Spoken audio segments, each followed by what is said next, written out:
Hello, everyone. This is Amy T. Meyer. I'm Ed Parco, and we are the hosts.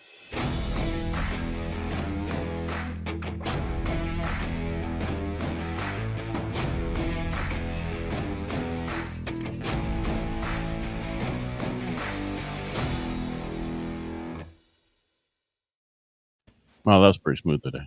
Yeah. It was. All right. Today's guest is Trey Ryder.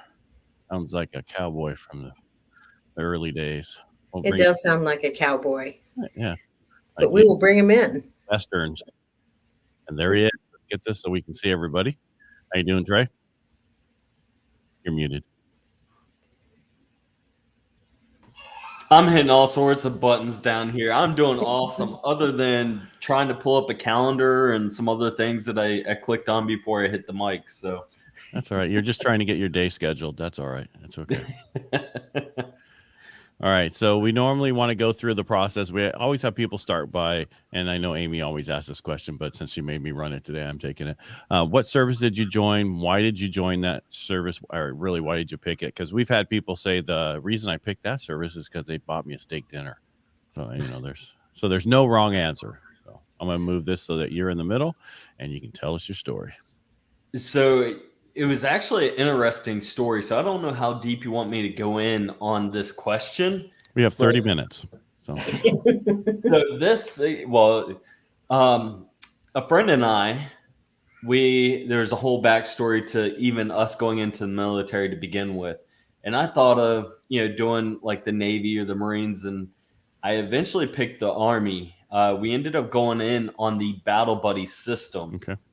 And, just to be able to actually choose our jobs and the things that we were able to do in the Army compared to, hey, the Marines, you get to be a Marine and who knows where you're going to be. The Navy, it was, the buddy that I was with, he was like, man, I don't want to do the Navy. So that's kind of ultimately how we landed on the Army.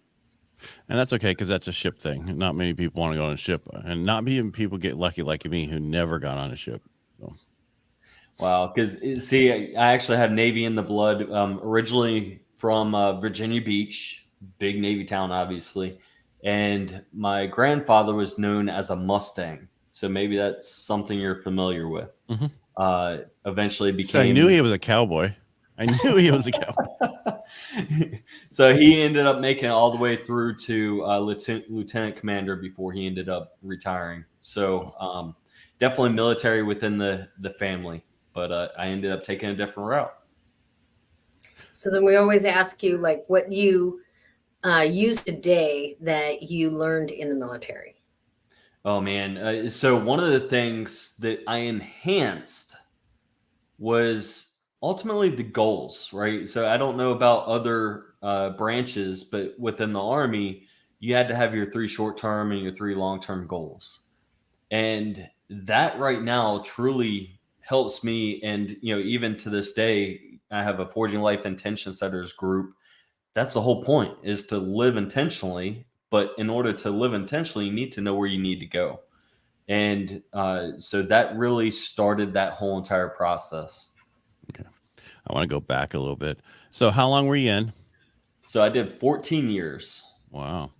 Just couldn't do the other 6, huh? No, definitely a quitter. So I figured before I get the actual 20, I better stop. So no, I was actually. Who wants a retirement at 20? Yeah.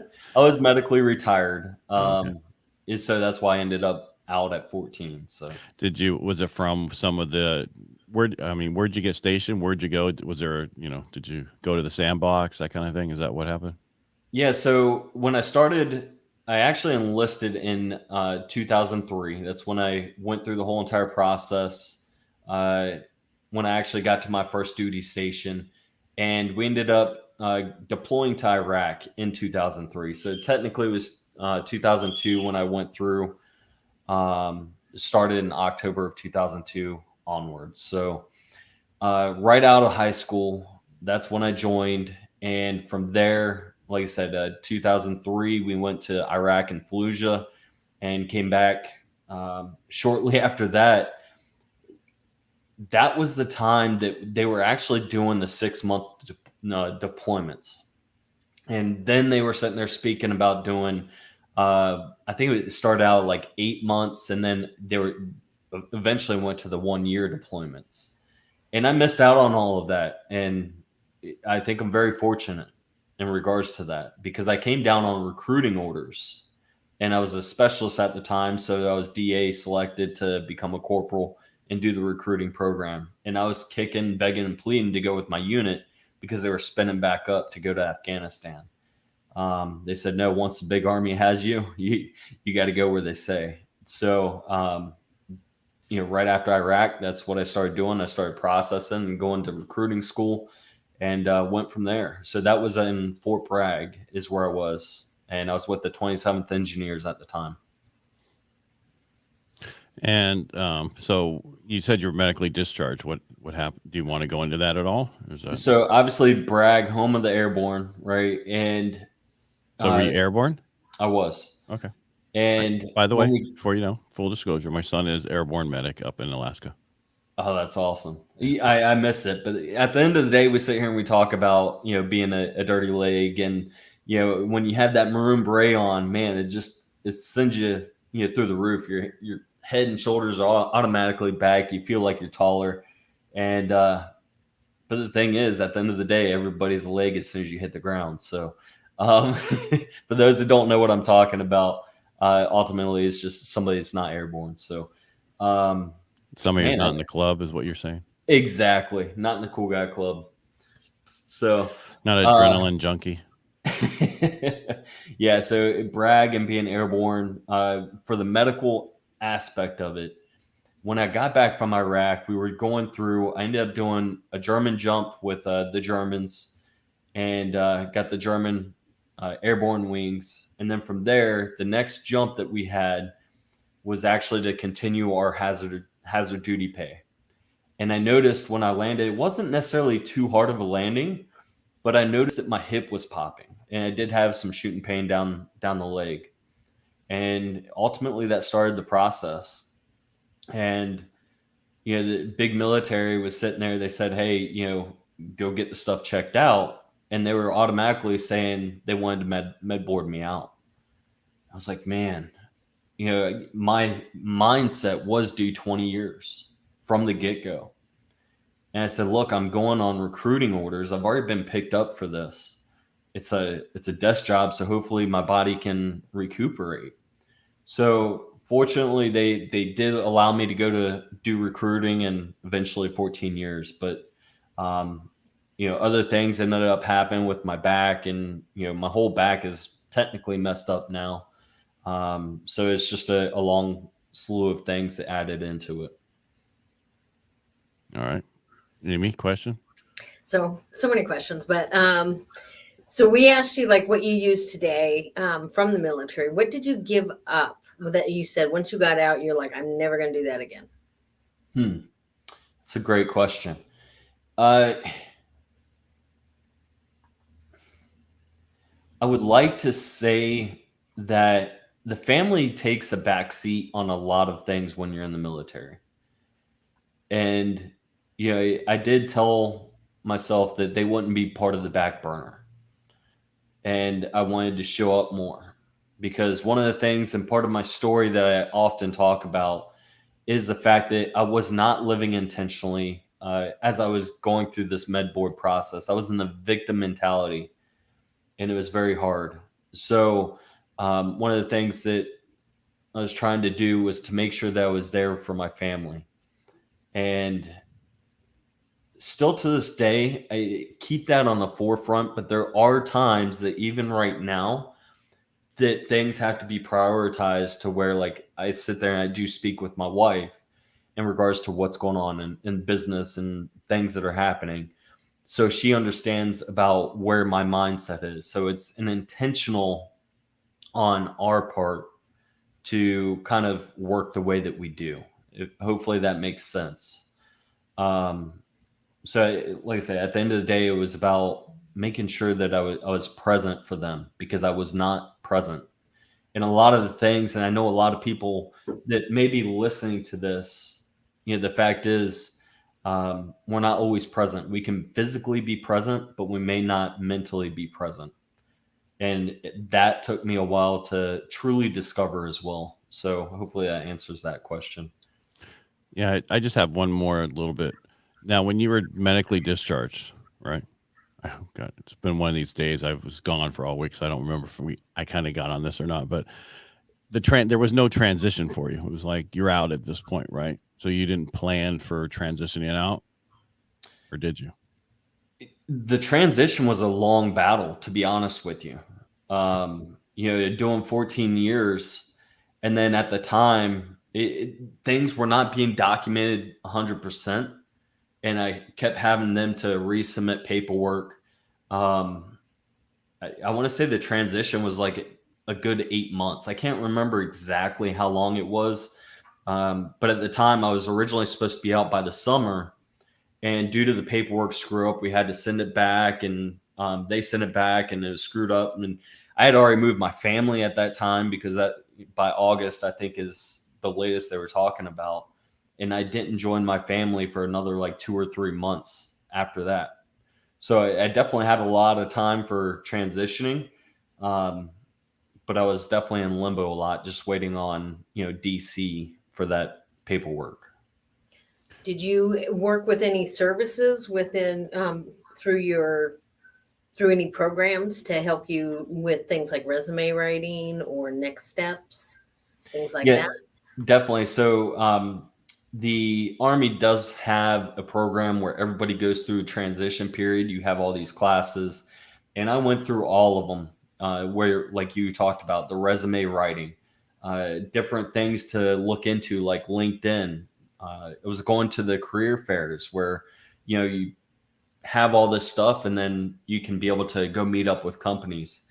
And one of the things that I did prior to getting out was, my unit allowed me to go to this training that was for NABCEP. Basically, it's a nationally accredited school to where I could install solar. So this was a new program that was being spun up in Fort Drum. And I was like, that would give me an in. I know solar would be a great opportunity to get into. And the thing is, with my medical stuff, I couldn't see myself installing solar all the time. So I ended up taking that information as I got out, and I went into sales for that. So I did have a lot of time. I had things that I was able to prepare for.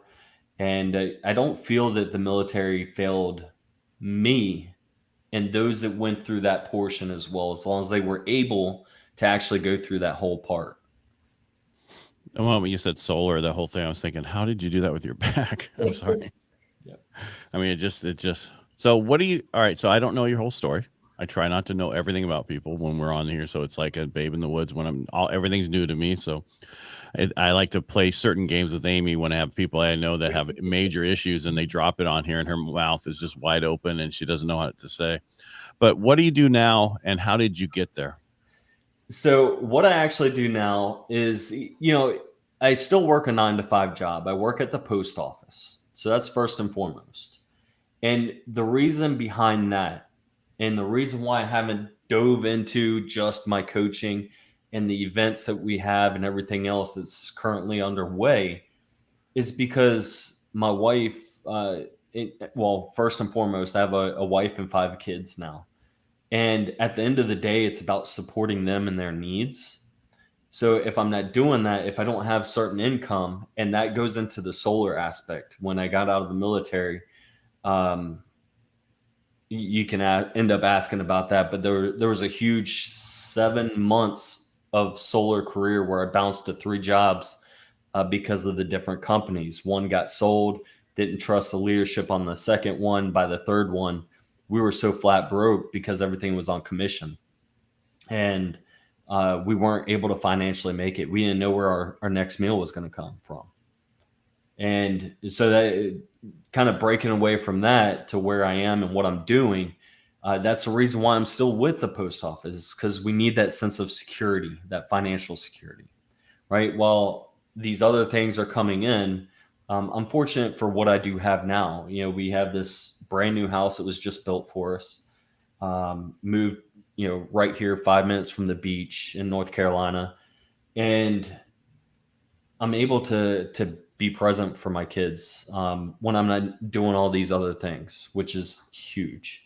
So, secondly, getting into the coaching aspect, helping individuals live intentionally, strategic.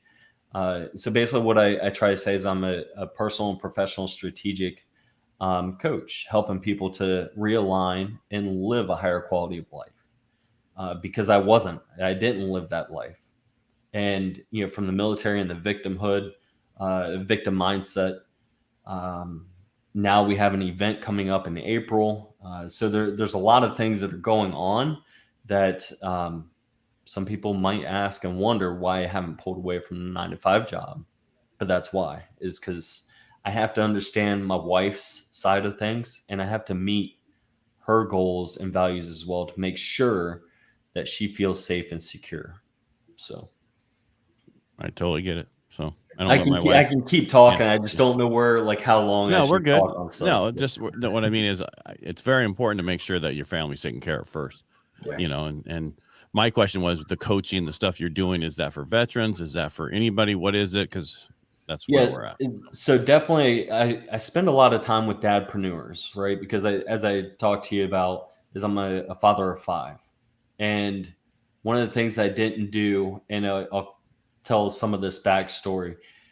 In the military, like I said, and it was all kind of hinting to what I'm about to talk to you about now, is I was physically present, but I was not mentally there. My mind was always racing on being the fixer of all the problems.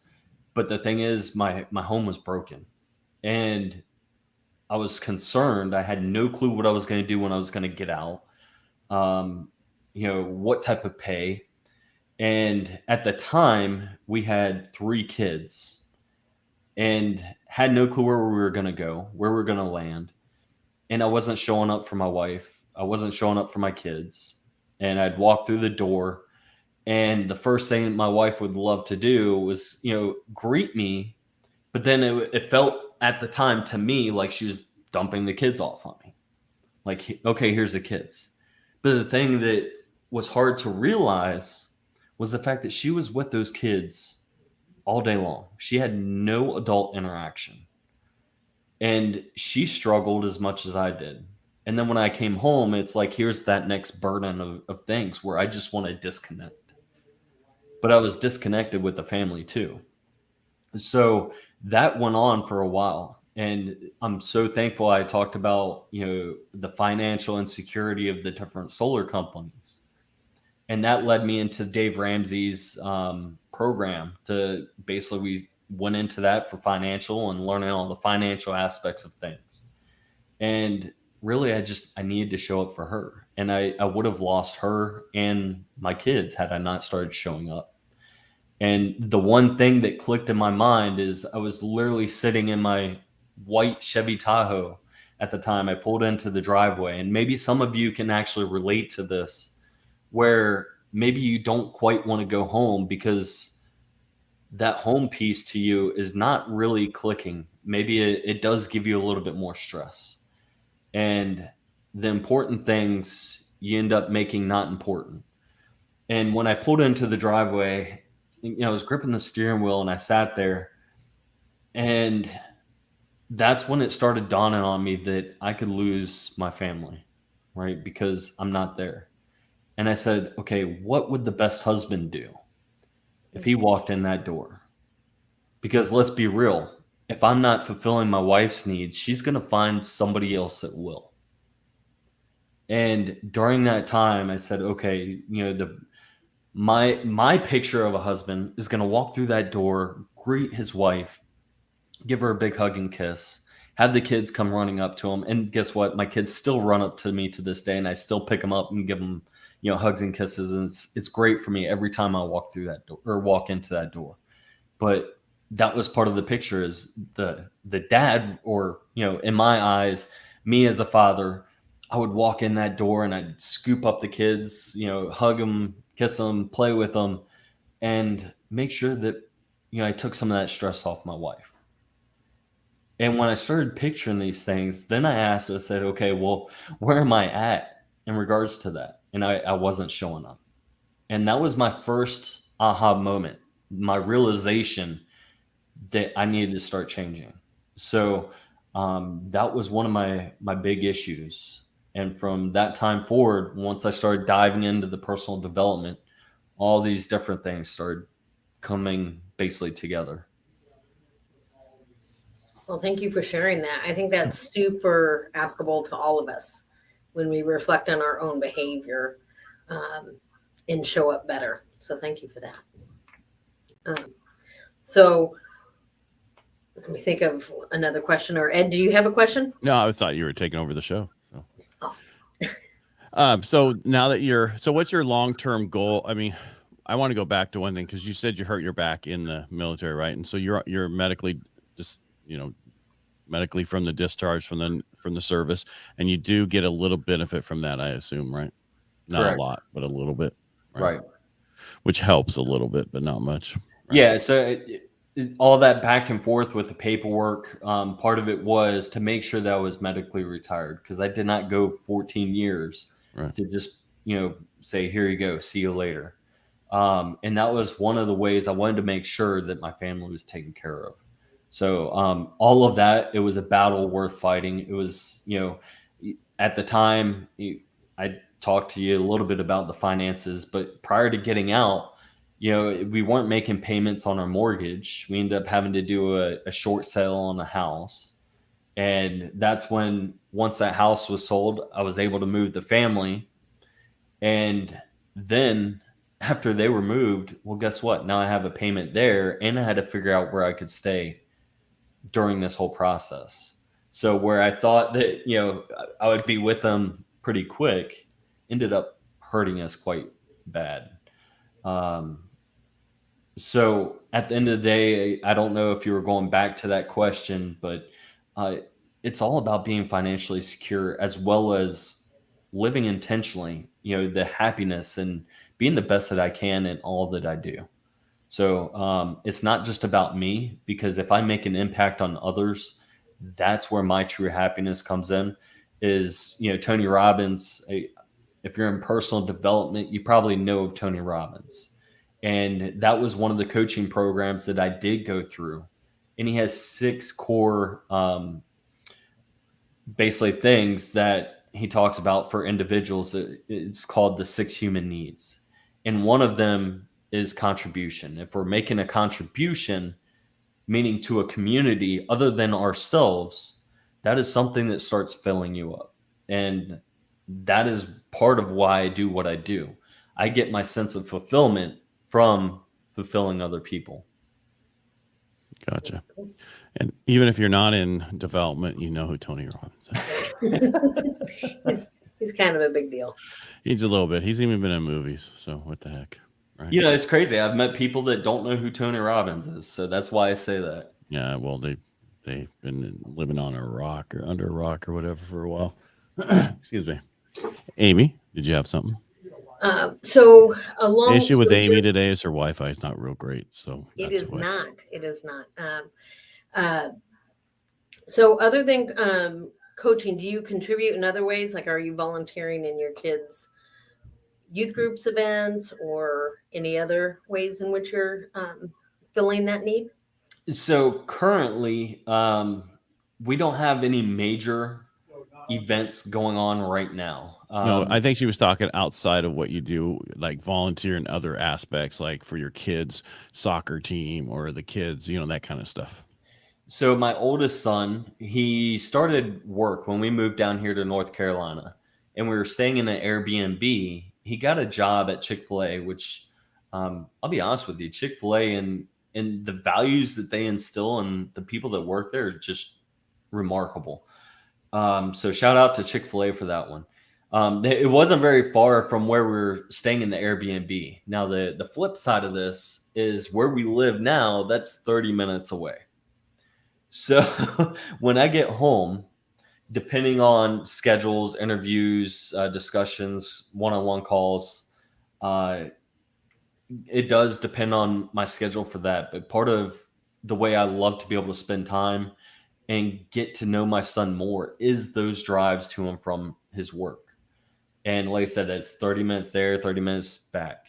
Now, when we go to drop him off, like I said, it's 30 minutes there, 30 minutes back, and then 30 minutes there, and then 30 minutes bringing him home. So there's a lot of driving that's involved just for my oldest son. My wife just got my oldest daughter. She is basically been there for 1 week. She's been into gymnastics. And my youngest son just started like a Ninja Warrior program. And those places are actually combined. So I have not made those events yet, but that is on the forecast to start being there. Because like I said, if it's important to your kids, it needs to be important to you. All right. So for me, one last, looking back, is there anything you would have changed from day one of being? No. The financial struggles, no. The problems I had with my wife, no. Everything led to where I am now. And you don't see it at the time, but even if you're going through struggles right now, it's something that you need to go through. And the thing that I'm happy that I discovered is the fact that these things will continue coming up until you learn what you're supposed to learn. So the sooner that you can realize that there's something there you have to change, then that problem should go away. Yeah. So everything's been a learning curve. Even to this day for personal development, I used it to better myself before I could ever help somebody else. One of the stories that I don't necessarily like to sit there and talk about, but even within my home, I've used the personal development to help develop my children, to help my wife in times that she needs, right? When she's going through certain things. And just by having that knowledge now, I'm able to pour into my kids. And by that, I'm able to change generations, because when they become an adult, right, we learn 75% by visual. So what we do as parents is dramatically going to affect our kids. And when we can actually teach them the right ways, you can break the old ties that you have learned and you started mirroring from your parents. So I don't know if that makes sense or not, because I feel like I'm going on a tangent here. But at the end of the day, it is truly about making a mark and leaving a legacy with my family, so that way they can go and impact the world as well. Right. And from what I understand today, the most important thing to do is make an impact to your family. Absolutely. Yeah, that's it. I mean, it is. That's what's coming across. So you're not going back. You're not going over. That's exactly what's coming across. So we get that. So good job. And Amy, anything else you have, or Trey, anything else you have before we go? I always just say, if you're watching us and you like what you're hearing, definitely follow. I was talking about Trey, or anything before we go, not about leaving the show yet. All right. Well, I just want to make sure we cover everything. Trey, did you have anything else you want to add before we go? There's always so much. I can truly talk about things all day long. I know there's a lot of value out there.